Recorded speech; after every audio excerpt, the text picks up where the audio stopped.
Hermanos, la gracia y la paz del Señor Jesucristo abunde en el corazón de cada uno de mis amados hermanos. Como cantábamos ahorita, es bueno estar con los hermanos, es bueno que estemos juntos con una armonía dirigida por el Espíritu Santo, para que juntos podamos conocer el testimonio de la palabra del Señor. En estos momentos nosotros estamos considerando un comentario, la epístola de Gálatas. Hoy vamos a hacer un paréntesis y creemos que debemos compartir otro tema que tiene que ver íntimamente con el servicio de la iglesia en la casa de Dios. Recuerde que el mayor ejemplo del servicio lo dio nuestro amado Señor Jesucristo. La Biblia dice que Él es el diácono por excelencia, porque la Escritura dice en los evangelios y sobre todo los sinópticos que Él vino a servir. Y ahí la palabra griega es diáconos. Él es el servidor. Entonces, si la iglesia quiere aprender cómo prestar un servicio espiritual en la casa de Dios, tiene que ver al Señor. Tiene que mirar cómo nuestro amado Señor Jesucristo se sirvió por nosotros.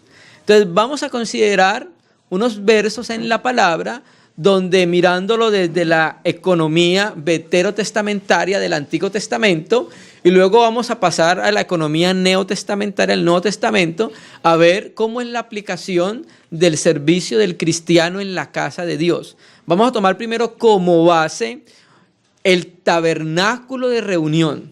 ¿Por qué? Porque ustedes saben que el tabernáculo de reunión es una figura. A Moisés se le dijo cuando fue llevado al monte, que duró 40 días, el Señor le dice claramente: míralo y hazlo de acuerdo al modelo que se te dio en el monte.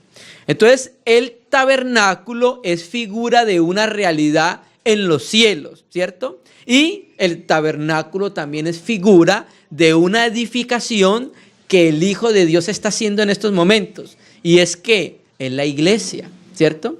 Entonces vamos a mirar, tomando como base algunos aspectos del tabernáculo y algunas tribus en particular, para mirar cómo Dios empezó a encauzar el servicio a Él en su casa. Vamos a utilizar la tribu de Leví para mirar este compartir, porque ustedes saben que de las 12 tribus, solamente había una tribu que era encargada de servir en el lugar santo, en el santísimo, y todo lo relacionado con el santuario. ¿Y era quién? La tribu de Leví, ¿cierto? Entonces, vamos a empezar leyendo Éxodo, y vamos a mirar primero una introducción para poder entonces sumarnos y llegar entonces al aspecto del servicio en la casa de Dios.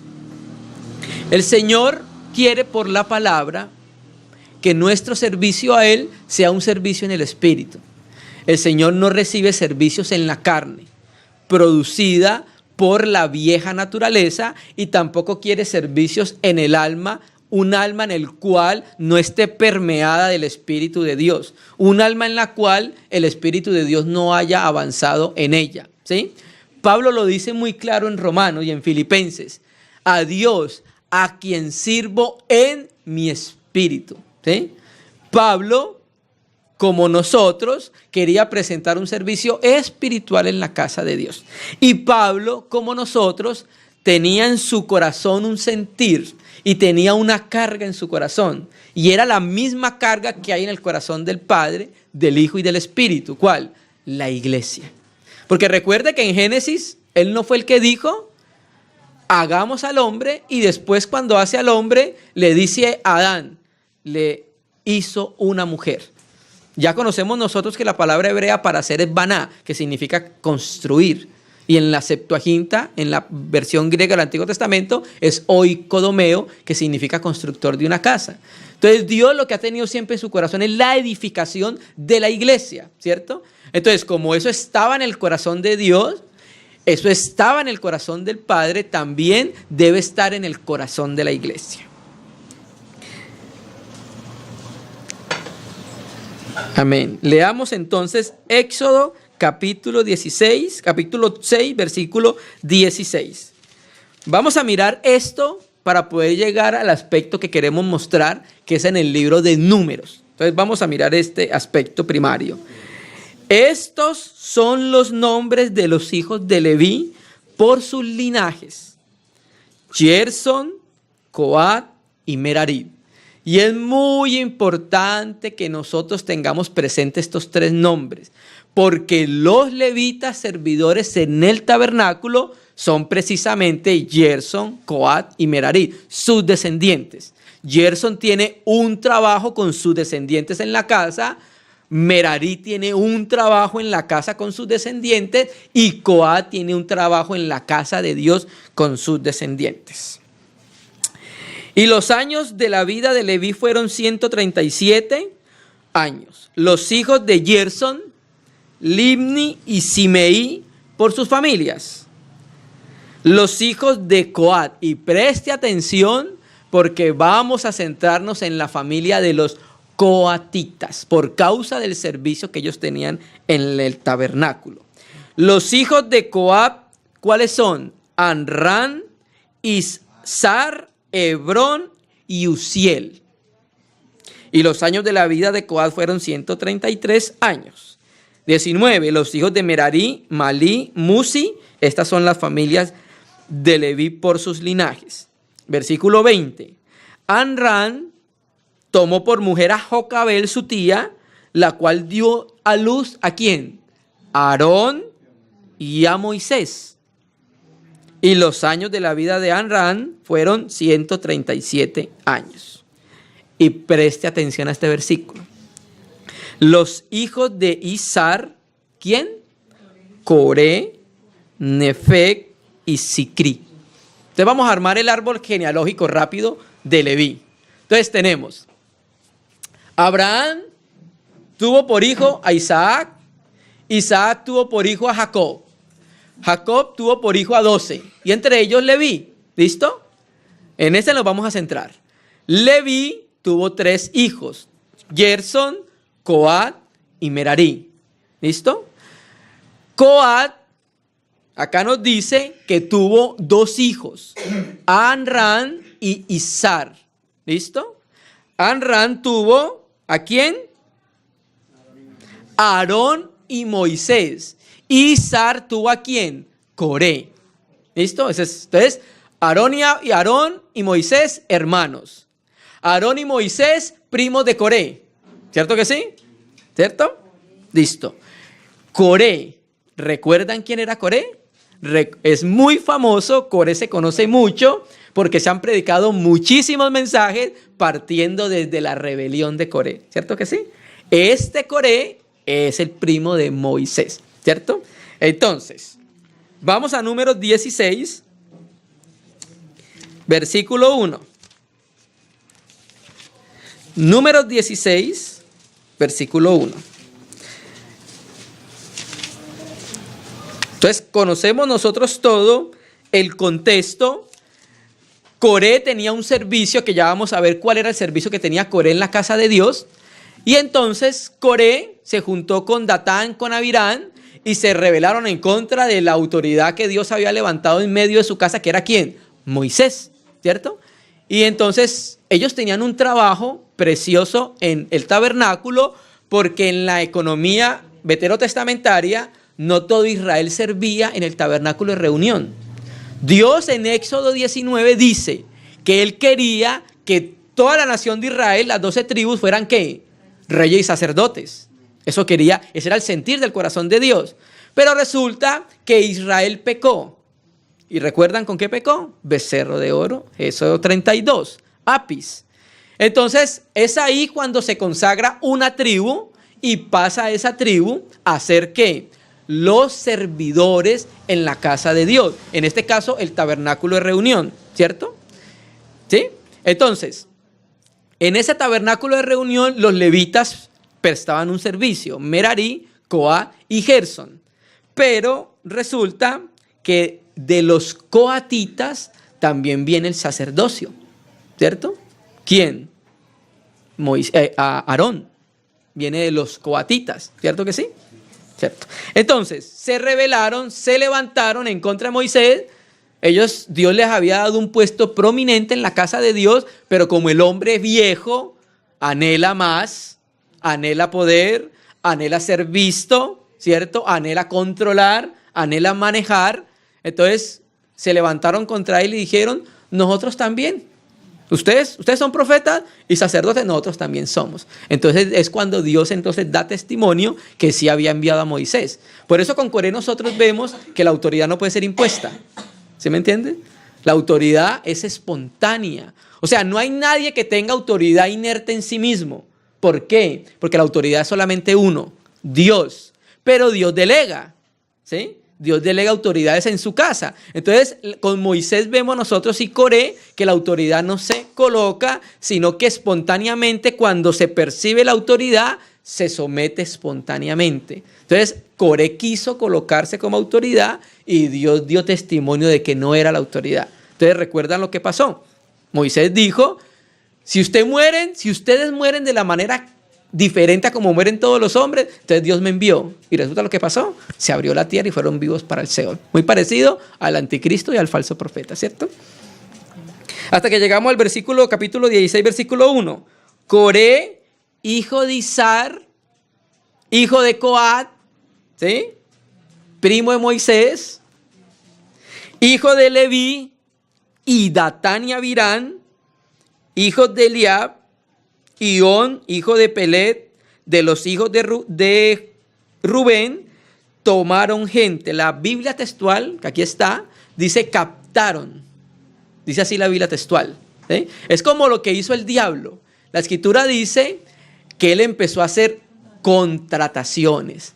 Entonces iba para donde un ángel y le decía, oye, ¿no te parece que esto puede ser así? Oye, ¿no te parece que esto puede ser de esta manera? De pronto Dios se equivocó por acá y lo podemos hacer mejor. Entonces empieza a contratar gente. ¿Sí me entiendes? Entonces de la misma manera, Coré empezó a contratar gente y Datán y Abirán. ¿Cierto que sí? Versículo 2. Y se levantaron. Biblia de Jerusalén dice se enorgullecieron y la Biblia textual dice se sublevaron. ¿Sí me entiendes?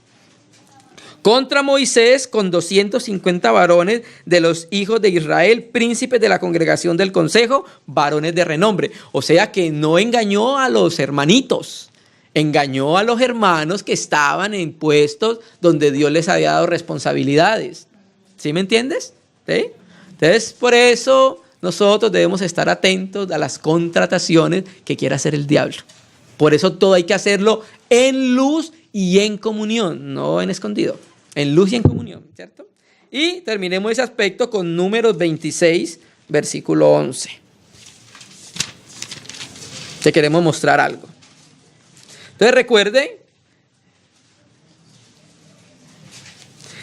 Números 26, versículo 11. Vamos a leer de una vez el juicio porque el aspecto es muy largo, para resumirlo. Números 26, 10. Y la tierra abrió su boca y los tragó a ellos y a Coré. Cuando aquel grupo murió, cuando consumió el fuego a los 250 varones para servir de escarmiento. Y la parte que nos interesa, 3, ¿qué dice? Mas los hijos de Coré no murieron. ¿Qué quiere decir esto? Recuerda lo que dice el Señor Jesucristo. El que ama más a padre, a madre o a hijo que a mí, no es digno de mí. Entonces el papá Coré se le rebeló en contra del Señor, pero los hijos de Coré dijeron, no papá, ¿te quieres rebelar con el Señor? Rebélate solo, nosotros no nos vamos a rebelar porque hemos percibido que eso no es del Señor. ¿Sí me entiendes? Es ahí cuando nosotros vemos que la iglesia y los hermanos pueden juzgar espiritualmente. No juzgan según la carne, porque ellos hubieran podido juzgar teniendo en cuenta su cariño en el corazón por su papá. ¿Sí me entiendes? Y hubieran podido estar del lado de su padre por ser parientes. Pero ellos pudo más, gracias a Dios, el Espíritu de Dios en sus corazones para juzgar espiritualmente y no naturalmente. Ustedes recuerdan el caso de Bernabé, ¿cierto? Pablo y Bernabé tuvieron un problema en la obra apostólica porque Bernabé quería llevarse a Marcos. Y Pablo le dijo, no, porque él nos abandonó en el primer viaje. ¿Sí? Y Marcos y Pablo y Bernabé tuvieron una discusión al punto que se separaron, ¿cierto? Y Marcos era primo de Bernabé. Reina y Valera 60 en Colosenses dice sobrino, pues la palabra griega es primo. ¿cierto? Y entonces, ¿qué pasó? A partir de ese momento, Bernabé es quitado del libro de los Hechos. No vuelve a aparecer más Bernabé en el libro de los Hechos. ¿Por qué? Porque prefirió su consanguinidad, su relación familiar con Marcos, que la obra del Señor. Entonces nosotros debemos aprender a discernir y a juzgar por encima de nuestros familiares. No puede haber más peso en nuestro corazón porque es nuestro familiar, porque es nuestro padre, porque es nuestra madre, porque es nuestro hijo. No, debe ser un juicio justo realizado por la palabra. Entonces aquí aparece que los hijos de Coré no murieron, ¿sí? Y recuerde que los de Coré pertenecen a Coat, ¿cierto que sí? Entonces más adelante nosotros vemos, por ejemplo, en el Salmo 44 dice Masquil, Salmo de los hijos de Coré, los que no murieron en la rebelión. Más adelante aparecen como salmistas, hermano. ¿Amén?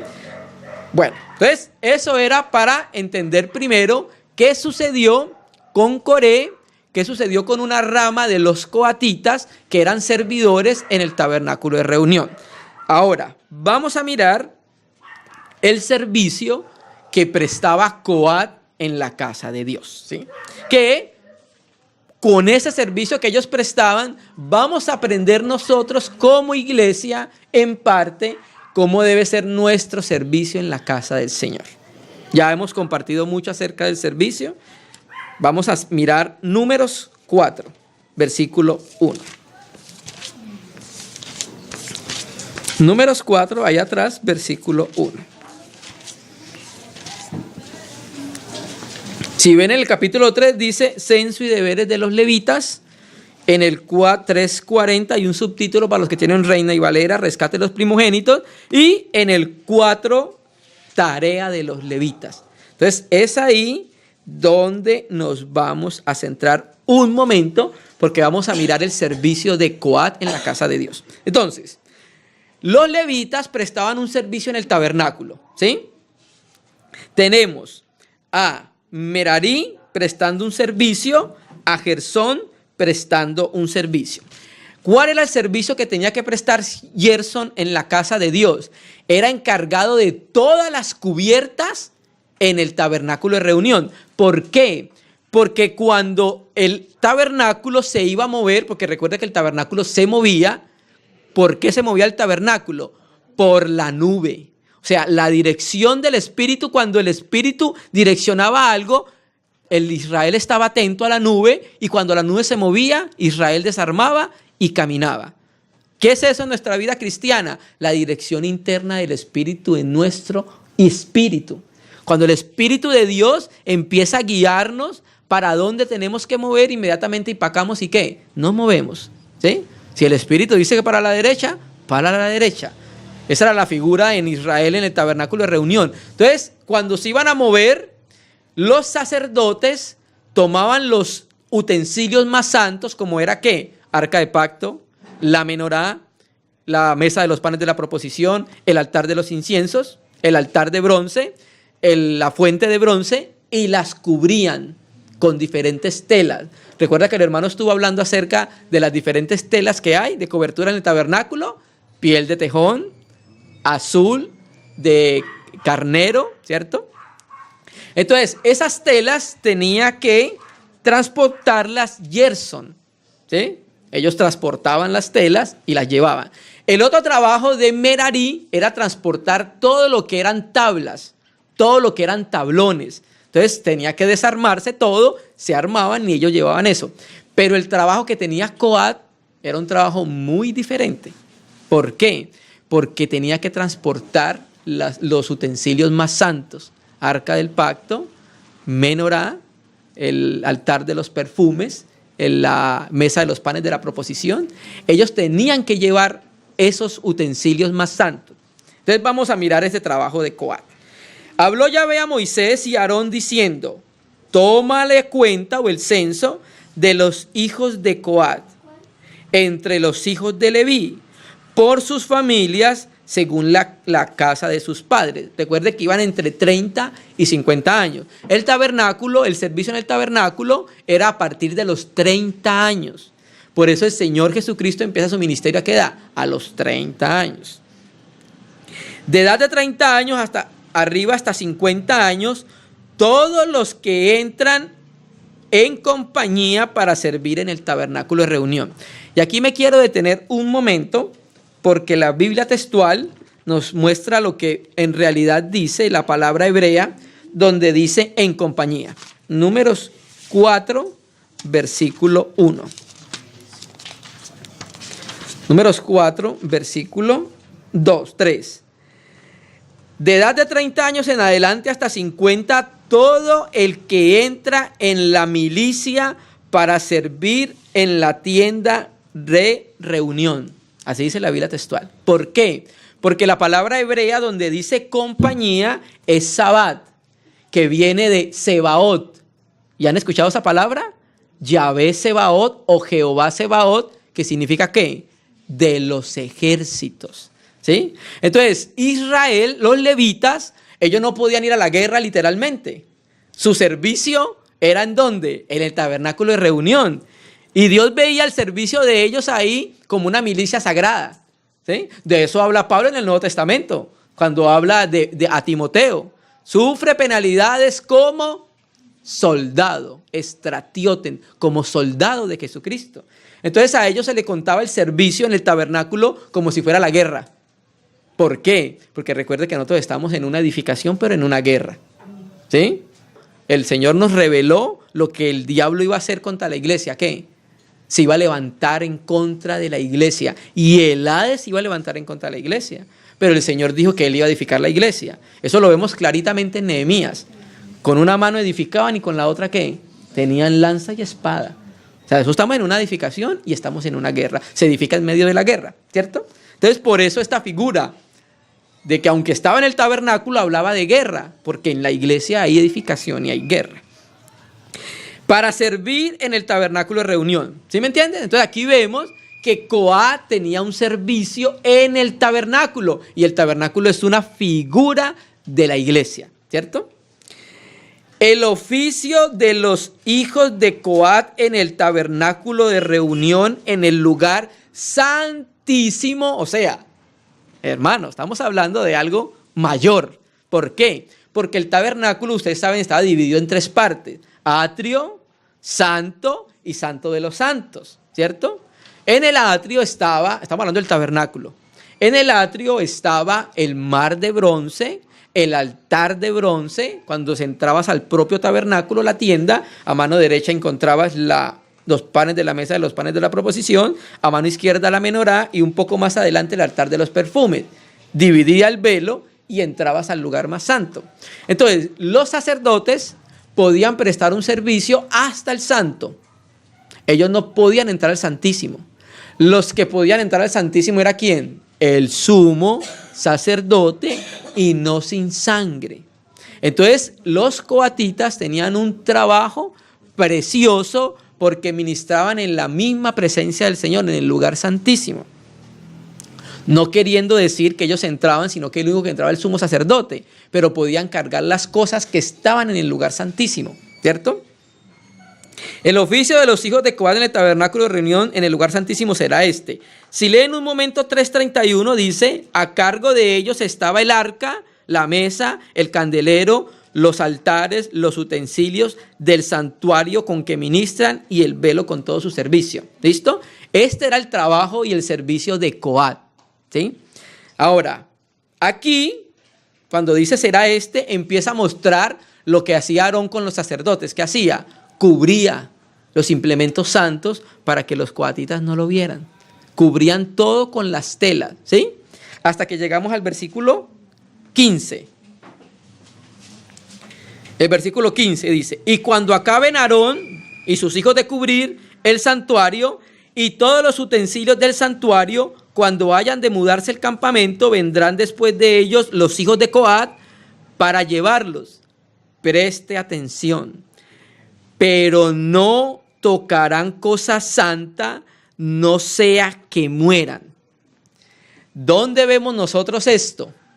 Esto lo vemos nosotros cuando David trató de llevar el arca que estaba en la casa de Obed-Edom, ¿cierto? que colocaron el arca en una carreta llevada por bueyes, y entonces el arca se iba a caer. Y entonces, ¿qué hizo Usa? Estiró su mano, la tocó, y ¿qué dice la Biblia? Murió, porque Dios no necesita ayuda en su casa.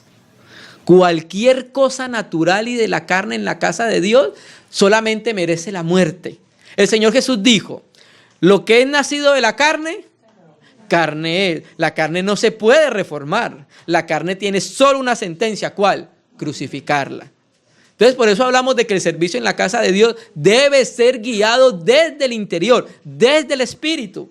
Entonces, por eso no se puede tocar, no sea que muera. Y eso fue lo que pasó precisamente con Usa. Estas serán las cargas de los hijos de Coat en el tabernáculo de reunión. La palabra hebrea para cargas ahí es la palabra hebrea masá. Cuando miramos esa palabra en el diccionario griego-español de William Binet, nos termina diciendo que entre las muchas cosas que significa la palabra masá, significa carga espiritual. Esa palabra masá viene de otra palabra hebrea, la palabra hebrea nasá, que tú la encuentras en el Salmo 32:5, donde dice: Yahvé, tú perdonaste la maldad de mi pecado. Pero ahí en el hebreo dice nasá, y en la Biblia textual dice así: tú cargaste con la maldad de mi pecado. Y en la Septuaginta, la palabra griega ahí es airo.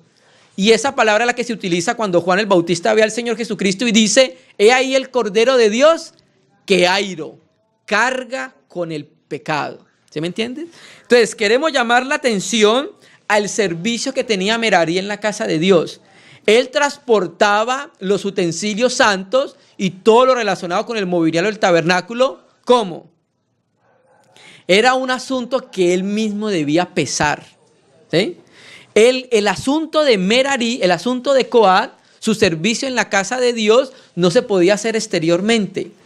Ellos no podían utilizar nada exterior para cargar las cosas santas. Ellos mismos tenían que pesar en sus hombros el trabajo del tabernáculo de reunión. Vamos a mirarlo en número 7, ahí más adelante, donde vemos que los príncipes de Israel querían traer una ofrenda al tabernáculo. Vamos a número 7, versículo 1.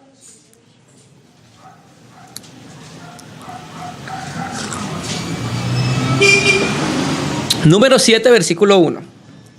Esto que vamos a leer acá ocurre inmediatamente después de haberse levantado el tabernáculo. Este número 7 es una continuación de Éxodo 40 del 13 al 36, cuando se levanta el tabernáculo de reunión.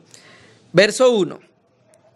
Aconteció que cuando Moisés hubo acabado de levantar el tabernáculo y lo hubo ungido y santificado con todos sus utensilios, asimismo ungió y santificó el altar y todos los utensilios. Entonces los príncipes de Israel, los jefes de las casas de sus padres, los cuales eran príncipes de las tribus que estaban sobre los contados, ofrecieron y trajeron sus ofrendas delante de Yahvé. Miren lo que trajeron. Vamos a prestar atención a lo que trajeron. 6 carros cubiertos y 12 bueyes. Por cada 2 carros, por cada 2 príncipes un carro, y cada uno un buey, y los ofrecieron delante de el tabernáculo. Entonces, eran 3 tribus que servían los levitas, y estos 6 carros era para distribuirlos de 2 tribus para cada uno, y un sacrificio, un buey por tribu. Y Yahvé habló a Moisés diciendo: tómalo de ellos o acéptalos, como dice la Biblia textual, y serán para el servicio, la Biblia textual dice, en la obra del tabernáculo de reunión. Y los darás a los levitas, y preste atención a esta palabra, a cada uno, ¿qué? conforme a su ministerio. En la casa de Dios hay un servicio de cada uno de los santos, porque el servicio no es solamente del anciano y del pastor, el servicio es un servicio de toda la iglesia. Eso lo dice 1 Pedro 4, 10, 11. Cada uno ponga al servicio de los demás el don que ha recibido. ¿Sí me entiende? O sea que el llamamiento a servir en la casa de Dios es de todos los santos. ¿Y cómo se sirve? A lo que dice ahí. ¿Conforme a qué? A su ministerio. Cada uno de nosotros en la iglesia debemos identificar cuál es el servicio y cuál es la parte del cuerpo que Dios nos colocó en él. ¿Sí? Por ejemplo, si es oído, por ejemplo, si es ojo, para supervisar, para vigilar, si es boca, si es riñón, que filtra todo en el cuerpo para que no entre nada extraño. Entonces, de acuerdo a lo que somos, de acuerdo a ese llamamiento, dice la Biblia, cada uno sirva conforme a ¿qué? Conforme a su ministerio. Y es interesante porque esta palabra se repite 3 veces en 3 versículos. Entonces ya lo leímos. Cada uno conforme a su ministerio. Entonces Moisés recibió los carros y los bueyes. ¿Y qué hizo? ¿Los dio a quién? A los que sirven. ¿Sí? 2 carros y 4 bueyes dio a los hijos de Gersón. ¿Conforme a qué? Conforme a su ministerio. O sea, de acuerdo al ministerio que ellos tenían, entonces fue el servicio. ¿Les dieron cuánto? 2 carros y 4 bueyes. ¿Listo? Vamos a empezar a ver cómo se distribuyen esos 3 carros, esos 6 carros y esos 12 bueyes. Y a los hijos de Merarí, que eran los encargados de los tablones, de las tablas travesaños, dio 4 carros y 8 bueyes, conforme a su ministerio bajo la mano de Itamar, hijo del sacerdote Aarón. ¿Qué pasó? Ya se acabaron los carros, ya se acabaron los bueyes. Eran 6 carros, dieron 2 a Gersón y 4 a Merarí. Eran 12 bueyes, dieron 4 a Gersón y 8 a Merarí. ¿Y qué pasó con la tribu de Coat? Sí, ellos no tienen un servicio. Ellos tienen un servicio en la casa de Dios. Pero ¿por qué no se les dieron carros? ¿Por qué no se les dieron bueyes? Versículo 9. Pero,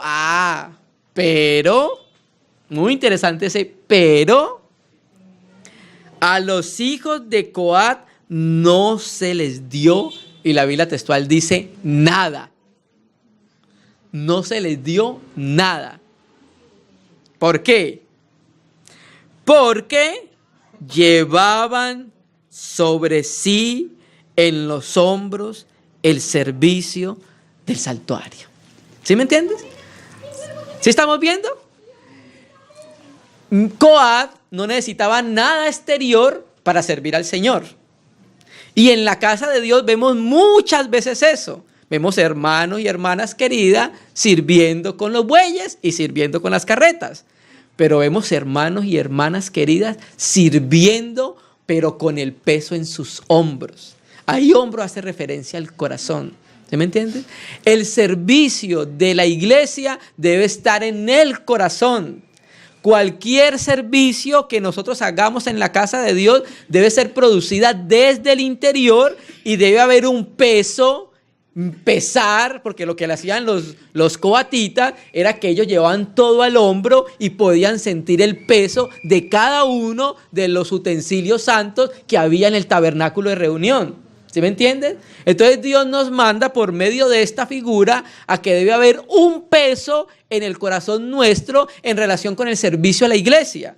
Pablo lo decía claro en 1 Corintios 11, que él tenía muchos problemas, estoy parafraseando, y sobre todo lo que se agolpa en mi corazón, la preocupación por todas las iglesias. En la versión portugués de Ferreira Almeida dice el peso en mi corazón.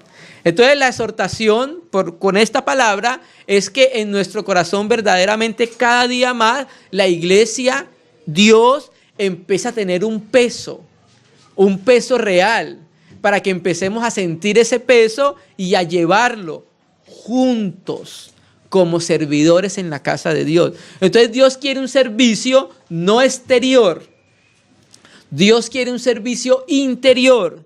Dios quiere un servicio que lo podamos pesar. como hacían los coatitas. Pesaban el arca del pacto, pesaban la menorá, pesaban el altar de los inciensos, pesaban todo lo que era del lugar santo, hermanos, y del lugar santísimo. ¿Sí me entiendes? Pero a los hijos de Coat no les dio, porque llevaban sobre sí en los hombros el servicio del santuario. Entonces, cuando Dios se mueve, Dios quiere que la iglesia se mueva, ¿sí? Juntamente con Dios, ¿sí? Y Dios quiere que la iglesia pueda mover la vida de su Hijo por medio de cada uno de los santos en la casa de Dios. ¿Listo?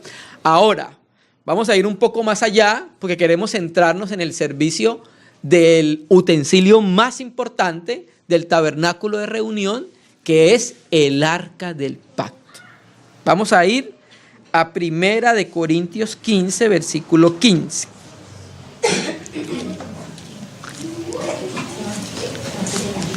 Primera de Corintios 15, versículo 15. Voy a resumirlo para llegar ahí. En Samuel, primer libro de Samuel, los filisteos capturan el arca. ¿Recuerdan? Se la llevan a Filistea y después empiezan a aparecer. Dios juzga a los filisteos y les envía unos tumores.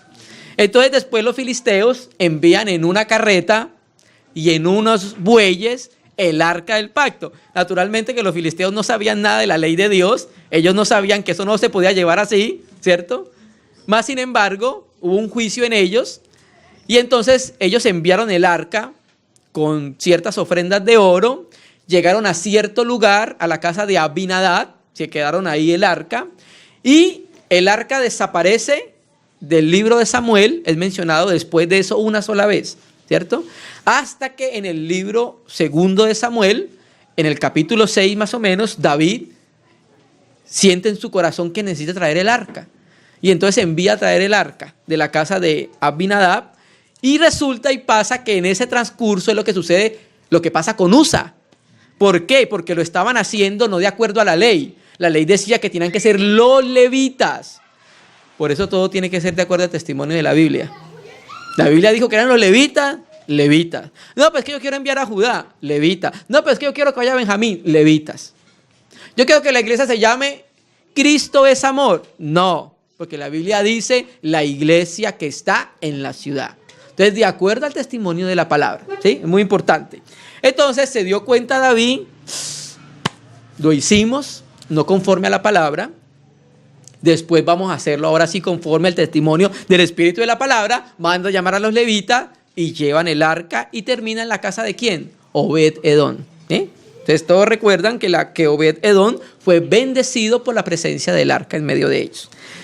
¿Qué representa el arca? El arca representa dos cosas. Primero, ¿el arca es de qué? Madera, oro por fuera y oro por dentro, madera de acacia. ¿Listo? El arca habla de la persona de Jesucristo, porque lo más importante en el tabernáculo era ¿quién? El arca del pacto. ¿Por qué? Porque era donde Dios hablaba. ¿Sí? Bueno, tú llegabas al altar de bronce afuera, pues sí, era beneficioso porque ahí se ofrecían los sacrificios y me perdonaban los pecados. Bueno, en Israel no se perdonaban, se espiaban, se cubrían, kafar. Bueno, y entonces ahí va más adelante y te podías lavar, ¿cierto? En el mar de bronce, en la fuente de bronce. Y bueno, y entrabas al tabernáculo y sí, había luz, la que proveía el candelero, la menorá, claro, había 7 lámparas, está bien. Y podías comer porque habían los panes de la mesa de la proposición, está bien. Y bueno, más adelante estaba el altar de los inciensos, sí, podíamos presentar incienso en las oraciones. Pero Dios no hablaba en ninguno de esos lados. Dios hablaba, era del arca, desde ahí hablaba. Y si alguien quiere conocer al Padre, el hablar del Padre tiene que ver al Hijo. Porque Juan 1:18 dice, a Dios nadie le vio jamás. El unigénito Teos, el unigénito Dios, es el que lo que manifestó, la Biblia textual dice, explicó. Ahí la palabra griega es exegeomai, exegesato, de exégesis. Lo reveló. Entonces el que quiera conocer al Padre tiene que ir ¿a dónde? A donde el Hijo. Es ahí donde nosotros conocemos el hablar de Dios, ¿cierto? Entonces el arca representaba a Cristo también por los materiales. Acacia, madera de acacia, oro por fuera, oro por dentro. Oro por dentro hace referencia a la naturaleza divina de Cristo, porque era Dios, es Dios, ¿listo? Pero cuando Él vino se hizo hombre y se veía solo la madera, no se le veía el oro, ¿o sí? Los hombres lo conocieron como el hijo de María. Pero en la transfiguración en Juan, en Mateo, Él en ese momento se transfigura y se da a conocer el oro, la forma de Dios, morfoteos, aunque vino en forma de siervo, pero en la transfiguración en un momento se ve la forma de Dios y ahí se ve el oro que tenía por dentro. Pero muere, resucita y ahora su cuerpo es glorificado y tiene oro por fuera. Por eso el arca representa claramente a Jesucristo. Pero también el arca representa algo más. ¿Qué? El trono de Dios. ¿Por qué lo sabemos nosotros? Porque recuerde que a Moisés se le dijo, mira que lo hagas conforme al modelo que te mostró en el monte. Moisés tenía una figura de la cual tomó para hacer el tabernáculo. Y era el cielo mismo, ¿cierto? Entonces cuando nosotros llegamos a Apocalipsis 4, vemos nosotros que lo primero que ve Juan es ¿qué? Un trono. Y en ese trono, más adelante dice que hay ¿qué? 7 espíritus, ¿cierto? Más adelante lo dice, a manera de lámparas, ¿listo? Y más adelante en ese mismo contexto dice que hay un mar de vidrio, ¿sí? Entonces podemos ver ahí la misma tipología. El mar de vidrio hace referencia al mar de bronce en el atrio. Luego vemos las lámparas, los 7 espíritus, las 7 lámparas en el lugar santo. Y luego vemos que el trono en el lugar santísimo que hace referencia al arca del pacto. El hermano Gino tiene un escrito donde se llama así, el arca del pacto, donde él explica bien la relación del trono con el arca del pacto. Entonces, ¿por qué llegamos a esto? Porque Dios quiere con nosotros y ojalá que nosotros queramos con Dios, ¿sí? Dios quiere llevar su testimonio, el testimonio de Cristo por todo lado y tenemos que llevarlo en los hombros, ¿sí? Porque somos encargados de dar el testimonio de la vida de Jesucristo donde vayamos y debemos llevar ese peso en nuestro corazón. Entonces vamos a leer el 15, versículo 15. Y los hijos de los levitas trajeron el arca de Dios ¿cómo? Puesta sobre sus hombros en las barras como lo había mandado Moisés conforme a la palabra de Yahvé. Estamos leyendo primer libro de Crónicas 15, versículo 15. Pues vamos a leerlo. Y los hijos de Leví trajeron el arca de Dios puesta ¿en dónde? Sobre sus hombros, hermano. Por eso es menester, necesario que nosotros le pidamos a Dios que vaya aumentando la vida de Cristo en nuestro corazón para que vaya teniendo ¿qué? Más peso en nuestra vida. Y decir como dice Pablo, todo lo he perdido. Todo lo que pesaba en mi corazón como algo importante fue perdiendo peso a medida que Jesucristo fue aumentando en mi vida, a medida que fue aumentando el conocimiento, a medida que fue aumentando la vida de Cristo, a medida que Él iba creciendo, todo lo que yo tenía como grande estima y como alto, empezó a perder peso. Y Pablo lo dice en relación con la ley y la justicia propia. Y todo lo tengo por basura. La Biblia textual dice excremento, estiércol, porque así es la palabra griega que dice ahí. ¿Se me entiende? Entonces, cada vez más, cuando vemos al Señor, cuando estamos en comunión con el Señor, comunión con su palabra, con la vida del Espíritu, Cristo empieza a tener más peso en nuestro corazón y lo demás empieza a perder su valor, como dice la alabanza. Todo pierde su valor. ¿Sí me entiendes? Y entonces empezamos a sentir el peso del arca, Cristo en nosotros, y empezamos a llevarlo por todas partes por donde vamos. Debemos volvernos monotemáticos, un único tema, Jesucristo el Señor, ¿sí? Entonces, vamos a mirar en el Nuevo Testamento cómo quedó registrado los pequeños, entre comillas, servicios de los santos en la casa de Dios. Entonces ya leímos que Dios está buscando servidores en espíritu en su casa y vimos la figura de Coat, cómo Coat presentaba un servicio espiritual porque está involucrando el corazón, está involucrando su ser, ¿cierto? Entonces cualquier servicio que nosotros prestemos en la casa de Dios, no importa cuán pequeño sea, entre comillas, para Dios es bien importante. Y es tan importante que vamos a leerlo en Romanos 16. Ya le digo qué versículo. Romanos 16, versículo 1.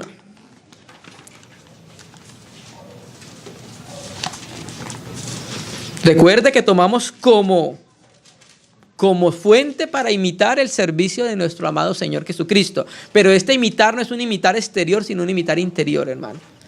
Cada vez Dios va a ir perfeccionando el servicio de sus santos a medida que la comunión va avanzando, porque va a haber más momentos para servir. Por eso es muy importante la comunión, porque en la comunión nos exhortamos al servicio. Cada que tenemos más comunión hay una oportunidad más de servir a un hermano. Y cuando servimos a un hermano o a una hermana, ¿qué estamos haciendo? Estamos sirviendo al Señor. No, es que estoy esperando que Cristo baje para servirle. Creo que no conoces la Biblia. Cristo está en los hermanos y el servicio que le prestes a los hermanos es el servicio al Señor. Por eso buscamos cualquier ocasión para la comunión, para servir a los hermanos. Romanos 16. Miren lo que dice Pablo. A una iglesia que no conocía, porque esta iglesia no la fundó Pablo. Romanos 16. Os recomiendo además nuestra hermana Febe, la cual es diaconisa de la iglesia en Cencrea. Entonces aquí vamos a leer los nombres de los servidores de Dios y las obras que hicieron en la casa de Dios. ¿Por qué? Porque había un peso en su corazón por la iglesia y por eso sirvieron. Y Dios no se olvidó de ese servicio y quedó registrado en la Biblia. Y empieza diciendo, os recomiendo además nuestra hermana Febe, la cual es diaconisa en la iglesia en Cencrea. ¿Cómo se llamaba la iglesia? Cencrea, porque era la ciudad. Así llamaba Dios a la iglesia, del nombre de la ciudad. Entonces la hermana Febe era ¿qué? Diaconisa. Entonces por eso sabemos que hay mujeres diaconisas en la iglesia. Hay mujeres servidoras en la iglesia, como hay varones servidores en la iglesia. Los dos únicos cargos en la iglesia son obispos pastores ancianos y diáconos. No hay más cargos en la iglesia. Que la recibáis en el Señor como es digno de los santos y que la ayudéis en cualquier cosa que necesite de vosotros, porque ella ¿qué? Ha ayudado a muchos y a mí mismo. ¿Usted me entiende? Entonces ese servicio que prestaba Febe en la iglesia, el Espíritu Santo inspirando a Pablo y guiándolo, escribe acerca de ese servicio que para muchos podía haber sido insignificante, pero para el Espíritu Santo era muy importante. Y lo recordó y lo registró y le dice, iglesia en Roma, ayude a la iglesia en Cencrea, ayude a la hermana Febe porque ella ha ayudado a muchos santos. Ella ha prestado un servicio precioso a muchos de los santos y también a mí mismo. Versículo 3. Saluda a Priscila y Aquila, mis colaboradores en Cristo Jesús. Ustedes saben que Aquila y Priscila eran esposos. Y la iglesia cuando estaba en Corintio se reunía con ellos. Y cuando se mudaron para Roma, se reunía en Roma. Y cuando se mudaron para Éfeso, se reunía en Éfeso. Para donde iba Aquila y Priscila, inmediatamente llegaron a una ciudad, abrían las puertas, ¿para qué? Para que la iglesia se reuniera. O sea, quería prestar ese servicio en la casa de Dios. Servir a los santos con la casa y con los bienes que Dios les había dado, ¿cierto? Pero no solamente eso. Mire qué dice. Que expusieron su vida por mí. ¿Sí me entiende? Pudieron haber dado la vida por el apóstol Pablo, haciendo lo que Cristo hizo por nosotros. ¿Qué? Que dio su vida por nosotros. A los cuales no solo yo doy gracias, sino también todas las iglesias de los gentiles. ¿Por qué? Pues claro, expusieron la vida por Pablo, ayudaron a Pablo y mientras Pablo estaba vivo, pues las iglesias iban a beneficiar. ¿Sí? 5, saluda también a la iglesia que está en su casa. Aquí cuando estaba en Roma, la iglesia se reunía en la casa de ellos. Cuando le haces el seguimiento a Aquila y Priscila, te vas a dar cuenta que hubo al menos 3 ciudades en el Nuevo Testamento donde la iglesia se reunía en su casa. Saludad a Epeneto, amado mío, que es el primer fruto de Acaya. Saludad a María. ¿Quién sería María? ¿Sí? Para muchos hermanos, de pronto una hermana que no se sentía mucho por allá, la cual ha trabajado. La palabra griega ekopiasen significa trabajar hasta el cansancio, hasta agotarse. Eso es lo que significa esa palabra. Y no solamente dice ha trabajado, hasta el cansancio, mucho. ¿Sí me entiendes? Entonces, aquí quiero que veamos cómo eso que estábamos viendo en el Antiguo Testamento, aquí se ve reflejado, hermano. El servicio que tienen los santos en la casa de Dios no pasa desapercibido para Dios. Dios está buscando servidores en su casa, conforme a su ministerio. Y esta hermana ha trabajado en la casa de Dios, María. Ha trabajado mucho entre nosotros. Pasemos al versículo 9. Saludad a Urbano, nuestro colaborador en Cristo Jesús. Tenemos otro hermano que servía juntamente con Pablo en la obra en la casa de Dios. ¿Sí? Este hermano entonces quedó registrado su servicio en la iglesia. Versículo 9. 12. Saludad a Trifena y a Trifosa. En la historia de la iglesia se cree que eran hermanas, las cuales, ¿qué dicen? Trabajan. Es la misma palabra griega que se utiliza en el versículo 9, hasta el cansancio. Las cuales trabajan en el Señor. Hermano, qué precioso que el recuerdo que tenga la iglesia de nosotros es un recuerdo de servicio. Así, la hermana Pepita Pérez, no, esa hermana, qué precioso servicio tenía en el Señor. Y esa es la manera como Pablo los recordaba, como el Espíritu Santo lleva a que le escriba. Nosotros hablamos una vez de eso en el campamento de jóvenes. David y Jeroboam. Entonces, ¿cómo se recordaba David? Conforme a lo recto. Y hizo todo lo bueno conforme a David su padre. Ese era el recuerdo de los cronistas y los escritores de Reyes y Crónicas. Y cuando un rey hacía algo bueno, Ezequías, Usías, Josías, Josafat, cuando hacía algo bueno dice, hizo lo bueno conforme a David su padre. O sea que David se recordaba como un modelo de hacer lo agradable a los ojos de Dios. Pero cuando un rey hacía lo desagradable ante los ojos de Dios, decía, hizo lo malo conforme a Jeroboam. Y ese era el recuerdo que había en los cronistas y en Israel ese tiempo. Lo recordaban como uno que hizo pecar a Israel.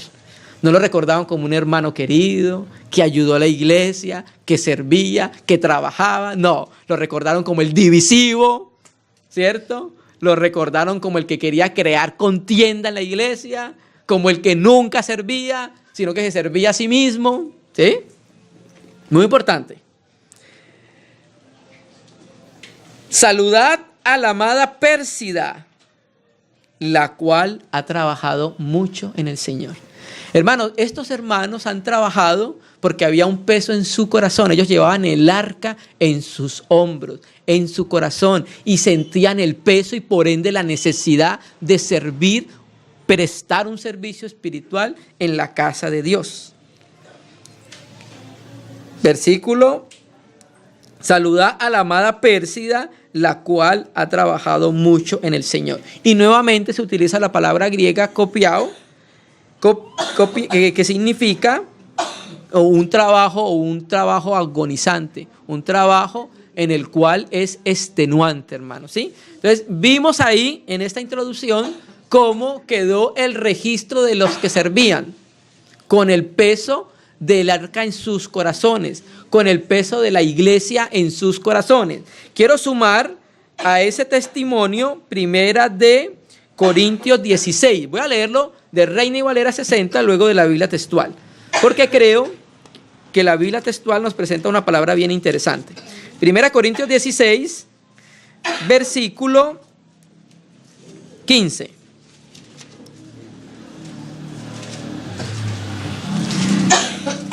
Dios se complace en recordar esos pequeños servicios que hemos hecho para Él en su casa. Él no se olvida, hermano. Primera de Corintios 16, voy a leer del 15 primero de Reina y Valera 60, dice, hermanos, ya sabéis que la familia de Estéfanas es las primicias de Acaya y que ellos se han dedicado al servicio de los santos. Os ruego que os sujetéis a personas como ellas y a todos los que ayudan y trabajan. Voy a leerlo de la Biblia textual. Y os ruego, hermanos, entre paréntesis, sabéis que la casa de Estéfanas es primicias de Acaya y que se dedicaron al servicio o el ministerio de los santos. ¿Sí me entiende? Cuando Pablo escribe la carta a los Corintios, una de las cosas que resalta es que el servicio de la casa de Estéfanas, ¿a quién? A Jesucristo. Hermano, pero es que dice a los santos. Servir a los santos es servir a Jesucristo. ¿Sí me entiendes? Si todavía no hemos visto a Cristo en los santos, para poderle servir, entonces necesitamos pedir a Dios revelación para poder ver al Señor en los santos y para ver que el servicio que hacemos a los santos es un servicio a Cristo. Se dedicaron al servicio de los santos, cierre paréntesis, que estés a disposición de aquellos que trabajan, aquellos y todos los que cooperan y trabajan. El apóstol Pablo sabía que el trabajo en la casa de Dios era un trabajo corporativo. Esto no es un trabajo del llanero solitario, no puede, porque el Espíritu Santo ha dado muchos dones a la casa de Dios y es necesario que todos esos dones se pongan en funcionamiento en la casa de Dios, hermano. ¿Se me entiende? Entonces mire el énfasis del Espíritu Santo en llamarnos la atención al servicio que cada uno de nosotros debe prestar en la casa de Dios, como los coatitas, que se sienta, que haya un peso en el corazón, hermano. No sea algo exterior, no sea algo meramente natural, sino que sea algo desde el Espíritu, iniciado por el Señor. Y eso es iniciado por el Señor porque hay un peso en el corazón. Los hermanos perciben y las hermanas perciben la necesidad de ese servicio en la casa de Dios. Retrocedamos a 1 Corintios 15, 58. Voy a leerlo de la Reina y Valera, ahí mismo. Así que, hermanos míos, amados, estad firmes y constantes, creciendo en la obra del Señor, sabiendo que vuestro trabajo en el Señor no es en vano. La Biblia textual dice, 58, así que, mis hermanos amados, estad firmes, inconmovibles. Reina Valera 60 dice creciendo. La Biblia textual dice abundando en la obra del Señor siempre, sabiendo que vuestro trabajo en el Señor, ¿qué? ¿Por qué no es en vano? Mire que en el libro de los Romanos quedó el registro de los que servían. El Señor se acuerda de ellos. Tanto así que hay un libro que se llama el libro de las memorias, que está en Malaquías. Están varios libros en la Biblia, libro de la vida, libro de las obras, libro de los vivientes, libro de la vida del Cordero, libro de las huidas, libro de las memorias. ¿Sí me entiendes? Entonces aquí el Señor nos dice que nuestro trabajo en el Señor no es en vano. ¿Por qué? Porque tiene una paga, hermano. Cualquier servicio, la negación para la iglesia y para la casa de Dios va a tener una recompensa. Nosotros no lo hacemos por eso. Debe hacerlo por el amor nacido que hay en el corazón de cada uno de nosotros, por el peso que ha producido el aumento de Cristo en nuestra vida, y por ese peso debemos movernos a servicio. Pero Dios es bueno. ¿Qué hace? Nos recompensa. ¿No lo dice 2 de Corintios 5:10? En el tribunal de Cristo le va a pagar a cada uno, ¿qué? Según sus obras. Y en Apocalipsis 22:12, ¿qué dice? Aquí vengo pronto y mi galardón conmigo. Él va a galardonar a los suyos.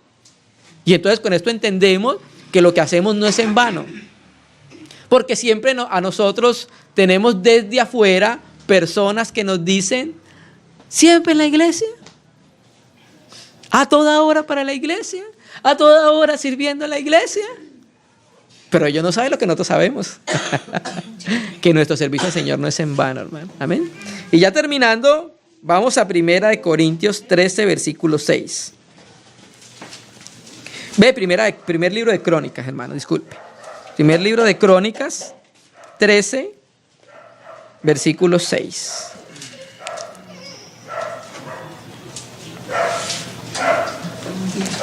Primer libro de Crónicas, capítulo 13, versículo 6.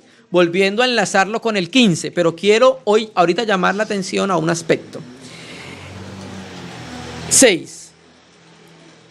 Y subió David con todo Israel a Balá de Kiriat Jearim, que está en Judá, para pasar de allí el arca de Yahvé Dios, que mora, preste atención, entre los querubines sobre el cual mi nombre es invocado. Y aquí vamos a terminar con este aspecto. Ustedes saben que el arca tiene una particularidad, tiene 2 querubines que la custodian, ¿cierto que sí? Entonces, para el escritor de Crónicas, el arca es el lugar donde mora Dios en medio de querubines. Entonces, queremos llamar la atención a el arca como el trono y a los querubines porque ahí mora el Señor, pero también vamos a mirar un aspecto del servicio que vamos a conocer cuando vamos a ver a los querubines. Vamos a ir a Ezequiel, capítulo 1. Antes de Daniel, Ezequiel, capítulo 1. Y vamos a leerlo desde el versículo.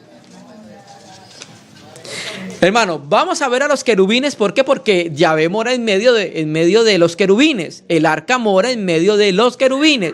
Pero también vamos a aprender que los querubines, a pesar de ser seres no regenerados, porque la sangre Cristo no la derramó por ellos, porque ellos no podían ser perdonados sus pecados, porque el perdón es para los hombres, porque recuerda lo que dice la Biblia, a los cabritos, en Mateo 25, malditos, id al fuego preparado para ¿quién? Diablo y sus ángeles, para ellos no habrá perdón. Entonces el derramamiento de la sangre no es para ellos, es para nosotros los hijos de los hombres. Pero vamos a ver que los querubines tenían un peso en su ser y llevaban el arca. Vamos a mirar.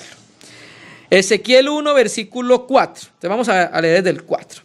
Vamos a leer versos salteados para coger la idea principal. Y miré, este es Ezequiel, el sacerdote, en la tierra de los caldeos, junto al río Quebar. Y miré, Ezequiel 1, versículo 4. He aquí venía del norte un viento tempestuoso, o relampagoso, relampagueando, y una gran nube con un fuego envolvente, y alrededor de él un resplandor, y en medio del fuego algo que se parecía al bronce refulgente. Y en medio de ella, la figura de la gran nube, la figura de 4 seres vivientes. Aquí va a empezar a introducirnos los querubines. Estos son seres vivientes querubines, hay seres vivientes serafines, están los ancianos, están Gal, que aparece en capítulo 10 de Ezequiel, están los ángeles, los mensajeros, y están los arcángeles, ¿cierto? Eso es más o menos lo que entendemos nosotros de lo que hay en los cielos de Dios. Entonces, vio los 4 seres vivientes, y preste la atención a lo que resalta el Espíritu Santo por Ezequiel. Y esta era su apariencia. ¿Cuál? Había en ellos semejanza del hombre, ¿cierto? Entonces el aspecto más predominante de los querubines, ¿cuál es? Hombre. Eso es lo primero que el Espíritu Santo lleva a Ezequiel a escribir. Que los seres vivientes que él ve venir, las 4 criaturas vivientes, dice la apariencia de lo primero, lo primordial, y el aspecto predominante es apariencia de hombre. ¿Listo? No olvidemos eso. Versículo 10.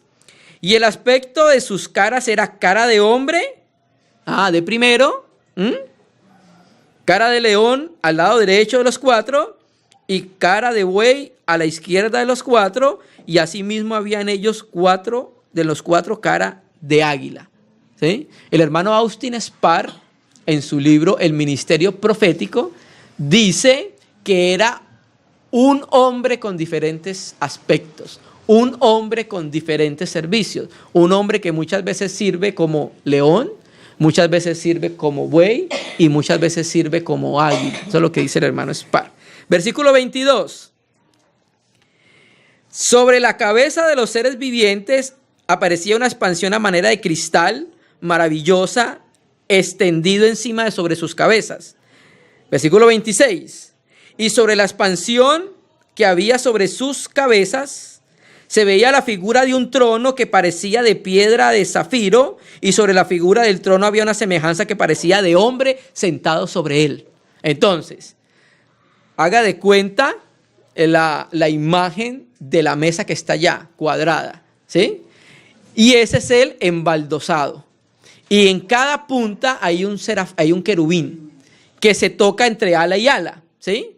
Y encima de ese embaldosado, ¿qué hay? Un trono, y encima del trono ve a alguien como semejanza de hombre. ¿Qué vemos ahí? Los querubines llevando el trono del Señor. Los querubines llevando el arca del Señor. Pero quiero terminar con Ezequiel 10:1. 10:14. Ezequiel 10:14. ¿Lo tenemos? Listo. Y es lo mismo, va a hablar nuevamente de los querubines. Y cada uno tenía 4 caras. La primera era rostro de querubín, la segunda de hombre, la tercera cara de león y la cuarta cara de águila. Aquí hubo un cambio en relación con el capítulo 1, versículo 10. ¿Cuál es la diferencia? No está el rostro de buey.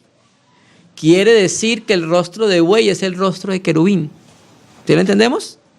El rostro del querubín es un buey, es un becerro.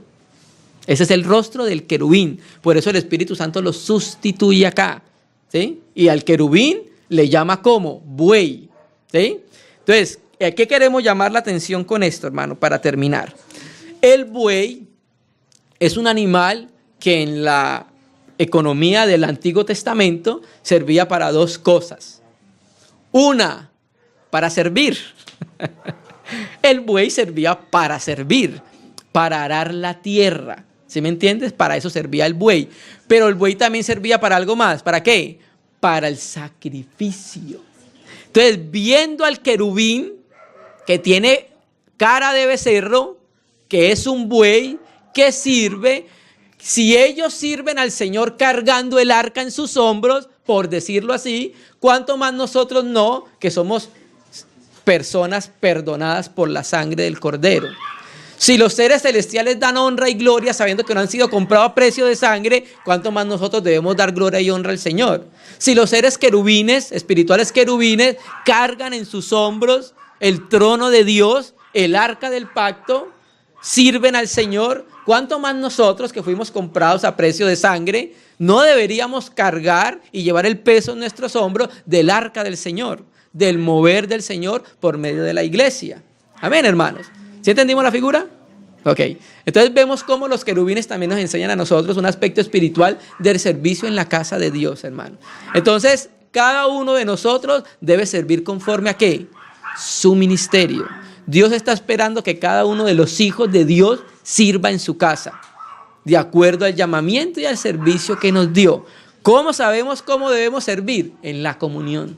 En la comunión sabemos si vamos para derecha o izquierda, si es arriba o es abajo, si es verde o es amarillo. Es en la comunión y estando juntos que entonces empezará el Señor a mostrarnos por dónde tenemos que ir, hermano. Amén. Entonces vamos a orar al Señor, vamos a agradecer ese tiempo que nos permitió compartir su palabra.